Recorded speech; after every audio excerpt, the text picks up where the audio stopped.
When George Floyd was killed, a rallying cry to defund the police erupted across the nation. But nearly 8 months later, political realities are showing most major U.S. cities are unwilling to make meaningful cuts. Joining me live from New York to discuss is Bloomberg News' municipal finance reporter, Fola Akinobi. Fola, it's great to have you on the show today. Congratulations on this massive piece that you and your colleagues, Sarah Holder and Christopher Cannon, just published this morning. You reported, rather surprisingly, I think, to a lot of people, that police budgets will expand this year, even in cities like Atlanta and Omaha and in Phoenix, where Democrats picked up more votes in the 2020 presidential race versus back in 2016.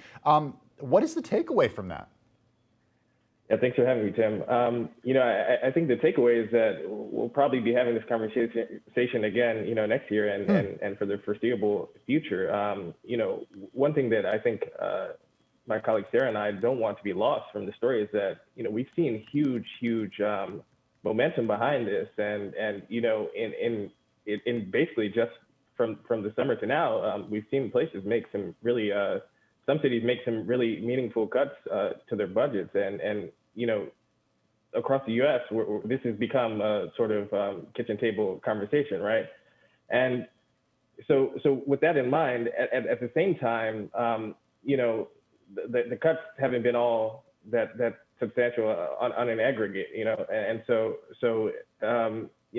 police budgets, they shrunk in the 50 largest cities 5.2% in fiscal 2021, and that's with the pandemic sort of wreaking havoc on municipal budgets and with cities grappling with those effects, right? And as a share of general spending, actually police budgets grew, right, from 13.6 to 13.7%. So at the same time, the activists that haven't been pushing for this, they've seen what they can get, right? They've seen wins in some of these cities, but at the same time, there's probably a feeling that there's still more work to do, and there will be. And so I think we'll be having this conversation again going forward. So Fola, what is the message that we're hearing from cities where the police budget has actually increased, either on a dollar basis or as a share of total expenditures for the municipality?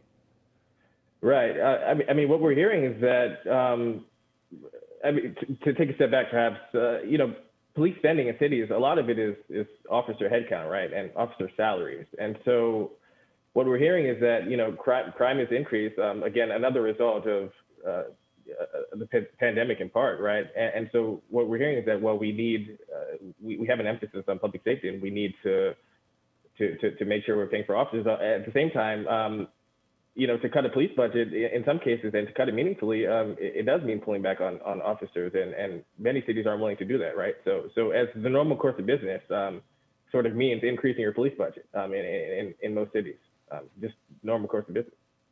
Fola, it's a fantastic article. Cities say they want to defund police. Their budgets say otherwise. Congratulations to you and your colleagues, and I encourage all of our viewers to check us out. Bloomberg's Fola Akinobi live from New York. Thanks, Fola, for your time this morning.